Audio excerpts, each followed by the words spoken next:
focus to you. Okay. Big Brother. I mean, okay. You went into the house.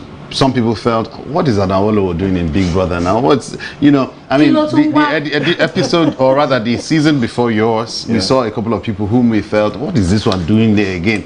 And then all of a sudden, Awolo again in Big Brother house. What are you doing? Two questions in one. Make it a bullet question. One, how did your family feel about you being in Big Brother Niger house? Okay. You know how it's widely perceived. And then two, you didn't win. What did that birth in you? Okay. So the first part, my family didn't exactly go with it, to be honest, because there was the part where I'm not supposed to tell too many people about it before going in. There's some, you know, and I just told my family member, yo, I'm going to be gone for a couple of weeks on this. My immediate elder brother was like, no. My sister was like, no. My mom was like, no. That what kind of, I was like, oh. Don't you people understand that I need to now go into the world and do my own thing? Now I have an opportunity to showcase myself to the world, you know, and maximize my full potential. No. Just one of my brothers that's better I told the day I was going. Alpha, I'm going for this thing. I just said, Alpha, your woman no? I said yes. Okay, no, I'll allow the best. No go from Bulo. And that was it.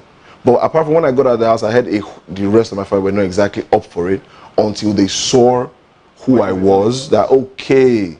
So when they saw how it was turning out in the house, they were okay with exactly. it. And now they now turned around and they're okay. It's not as if I went there and I did the worst of the worst or. Or you went to room 306 there. Show me 306, man. Only 306. Wow. Wow. Intriguing. You know, Interesting. I mean, Biggie S. I didn't know that. Then they're coming out. I mean, for me, going in the house was actually my win because I was already on the platform.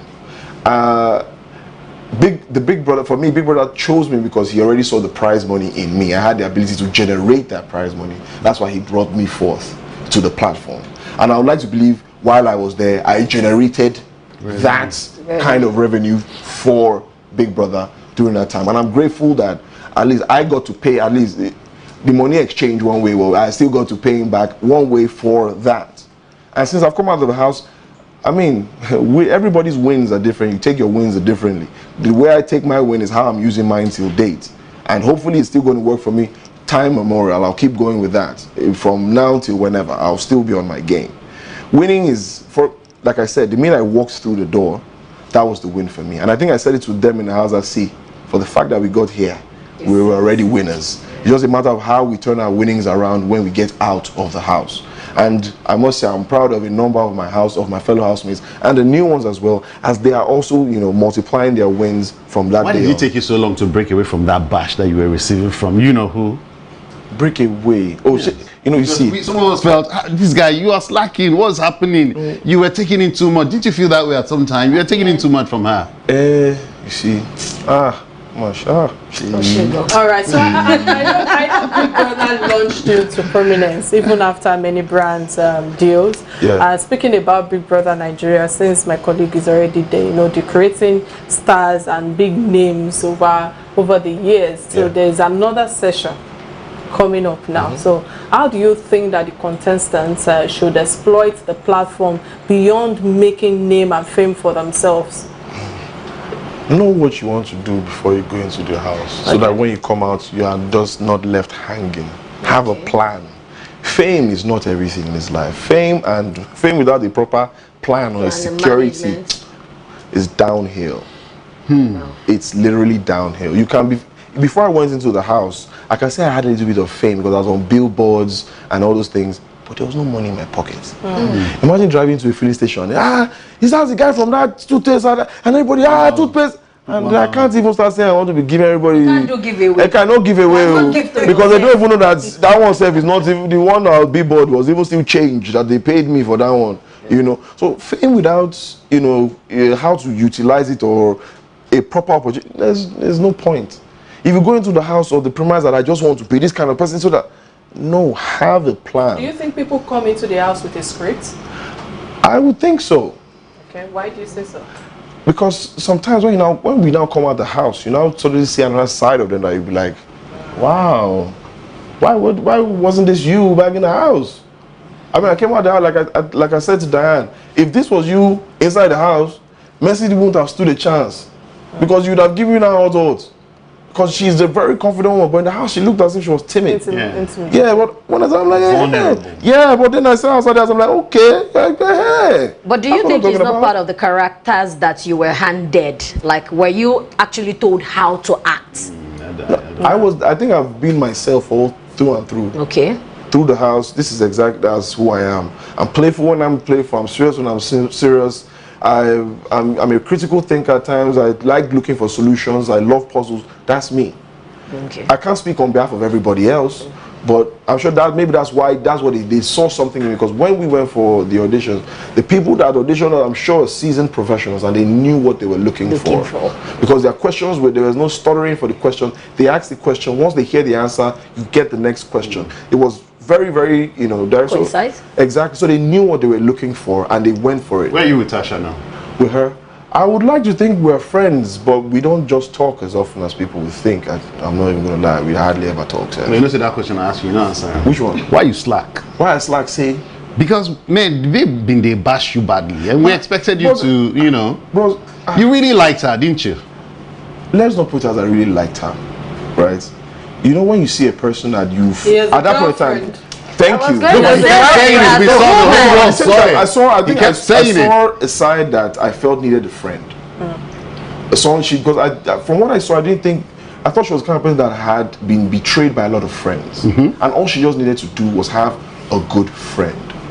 Not the kind of friend that wants to have sex or just a listening ear that she can have a conversation. You decided to be the friend almighty. Why not? Because I mean, even when they kept pushing you away, pushing me away because of friendship 101. No, but you know, the minute that they crossed the line, they saw the other side, and the next thing they villainized me in the entire world that this kind of person I was. Not understanding that from the beginning, majority of the people that tried to be friends with her were literally just doing it out of the genuine mindset. Okay, she can actually be a good person if you only tried. But then, at some point in time, why I just sparked? What's really good? I'm not worried. Okay. You know what? I never really watched Big Brother until last year. I told you guys, and I think that the little clips I've seen of Tasha and who she is today, I really admire her. I like what she has done thus far, and how she has been able to transform herself. I think I would like the management team that managed her, because immediately after the house, there were brouhahas, there were higgy-haggers flying all over the place, and she was not so bridled. Do you understand? She was saying it, but I think her management did a lot of work in taking her back to the foundation. Post Big Brother. Repositioning her. I agree with you, but at least from the Big Brother contestants, the people that I see today that are extremely active, she's one of the few who are very strong when it comes to things that affect us all. When it comes to calling out government, Tasha has been doing an awesome job with that. And of course, of comporting herself. So regardless of whoever she was in the out, at least she has been able to transform herself again, which is kudos to her. So moving on from all of that, I tell people that the pandemic year changed the entire system of doing things. So we saw less of movies and more of skits through social media apps like TikTok, Instagram, etc. I'm not really good with all the social media thing, but this new redefinition, how would it play for the act and for those who are going forward now, especially you who are also due to everything that is happening around us? What's your take on it? I mean, my take is just keeping everybody on their toes. I mean, anybody can come out of nowhere and take your job if you're not on your A game. It is what it is. Sit upright. Many thanks to technology. Yeah, so as in standard now, there's no slacking. There's no, I'm not worried, I'm going to shoot there next week. When you have to shoot. Because there's somebody else on the road with a phone shooting.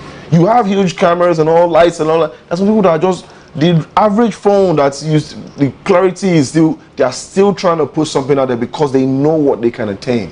So the new is putting us on our game, as in, there's no, we know him, he's a celebrity, come to the front of the line, not at all. And I'm grateful for that, because now, instead of me just sitting around, I'm thinking about, every time you think about the new next best thing you can do, what's the next best opportunity? Okay, there's this app that's coming out, do they have this, that, how can it be monetized, how can it grow fast, how can I be a pioneer with it?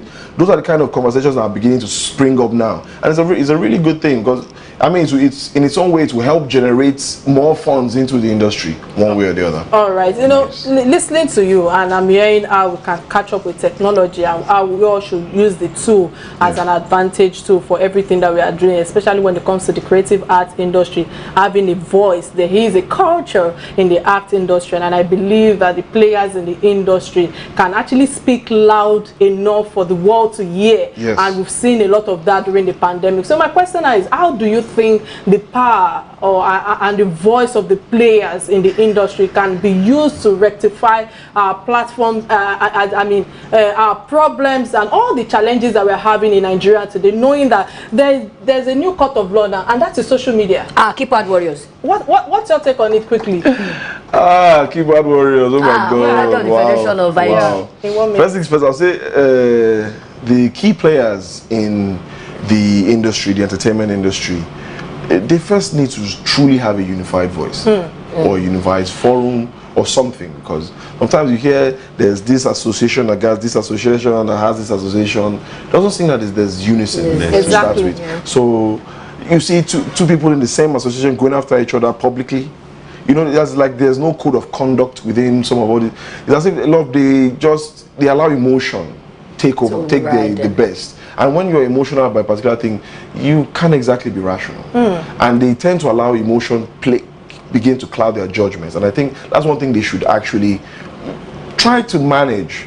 Because I mean, like example, sentiment is part of those things. Let me not speak up because what if I myself always benefit from these things sometimes, so let me just no, if it's bad it's bad, if it's good it's good. It's one of which your moral compass cannot be either or maybe should. Can't dwindle. You know, it should be one of which, because a lot of people depend on it. You know, that's why you don't see one average keyboard warrior, because he has been seeing you say a particular thing in a particular line. It's not just that is correct, whereas you don't want to acknowledge that you were wrong for something you said. And that is what we are saying today when it comes to Baba Ijesha. There are a lot of, divided opinions with that. You know, I wish that, just like you've said, that we all can come together and have one voice, you know. What is bad. Yeah, because in that case, that's a very delicate case. That's, even I myself, I'm trying to think about to see, using your moral compass is what is right, what is wrong. Why is there any need for share of blame? Why is there, you heard that what? Child, man, really? A minor? Exactly. Sir. It's what you confess. Sir. It's clear case. It's clear case, right? Now, law, what's going to happen? And then you watch the law do it. Not that you now start going at yourselves about another person's case.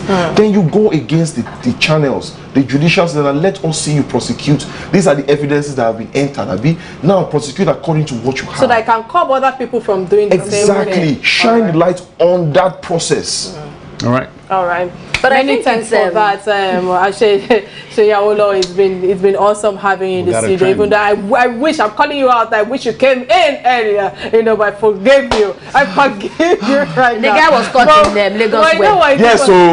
So it's important for us to discuss the trending stories. I know there are a few that have caught our attention, and it's something that affects us all. And I like something that all of us can actually discuss after our main topic of the day. You know, there was a viral video that caught our attention on a lady getting strokes of the cane and stripped to naked by people who are alleged to be her father and her brothers. I don't know if you saw that video. It was gathered from the Eagle of newspaper that the lady made a sex tape that was posted online, and that's exactly what we're showing. That was probably that promoted the act from the supposed family members, and I think they tied them out or something. There are a lot of divided opinions on this on social media, but I think Marshall has a strong opinion on this, because when we actually debated on it on our WhatsApp group, he came from another angle. Marshall, what's your submission on this? Okay, well, not really an opinion. I think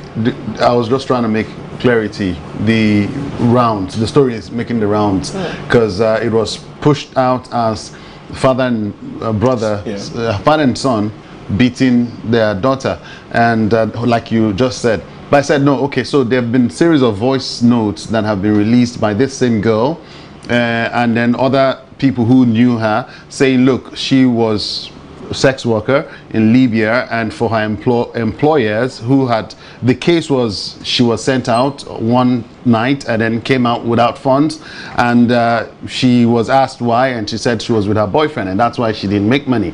And so her paymasters were the ones who were meting out that treatment on her, not father and son. It didn't really look like that. So that was my clarity. I was pushing out. That was the clarity I was pushing out, rather. Okay. But anyway, what's your opinion on how that girl was treated, whether it was an employer or her father and brother? First things first, I don't see the beating, but beating a woman that will cause this kind of, I don't think so. You know, yes, there are strong women in the world, but come on. I was saying, I don't think it should be abused. Well, for father and son, maybe they know how they run their family. I can't exactly speak into their home or say this is how it's supposed to be.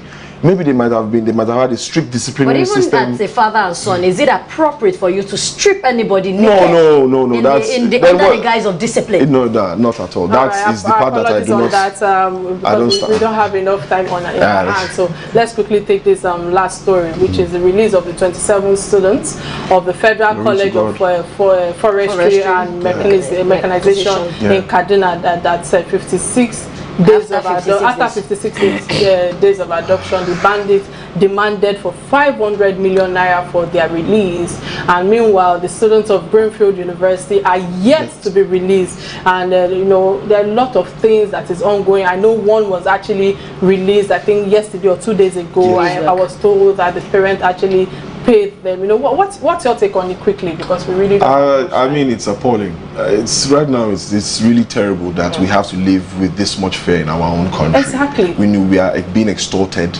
in our country. We are being maimed, murdered and killed in our country, and then a lot of people are taking it for granted. Some people are still wow, it's terrible, because I can't even imagine if that was me 56 days, what would I have been doing, what could have been going through my mind. You know what these children will be going through right now? It's going to be, I mean, it's a totally, that's a brand new budget on its own, because this thing is because it's mental. Yeah, you're seeing people pointing guns at you day and night. You're sleeping out in the rain. Some of the ladies had to go through their menstrual cycle. Exactly, like out there in the open. It's no. It's even I'm having that goose, because I can't even imagine.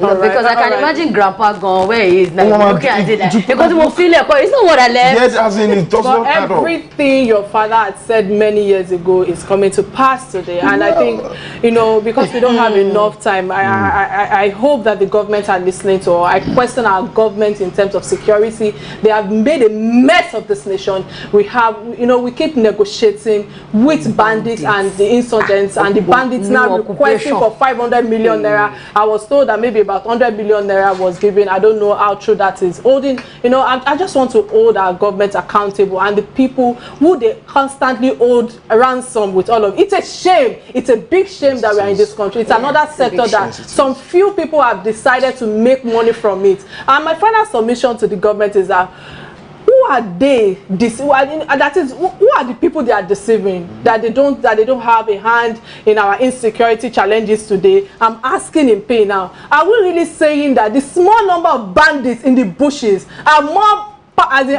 powerful, equipped, or they have sophisticated arms and more intelligent than our own entire army, navy, military, everybody? All these things are asking, and it's so sad that till date, you know, I worry for my children, and I'm sure that those, because we are not wearing the shoes of those people who are actually going through the reason why we're still slow on it, and it's so sad that the government, I'm calling out on the government right now. I believe that you guys should all come together, both federal government and other state government should come together and be on one voice to please help these children. We've not heard anything till date when it comes to the Chipo girls, and all of us are still here sleeping inside AC, and we are asking ourselves. And I think the thing is that it's easy for us to say, oh, thank God it's not me. It's sad. Thank God it didn't happen to me. I wish we have enough time to discuss all of this, but what a show. It's time to say goodbye. Many thanks again for being in the studio.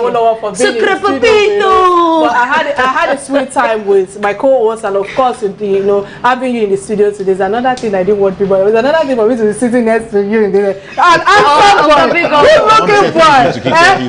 substance, very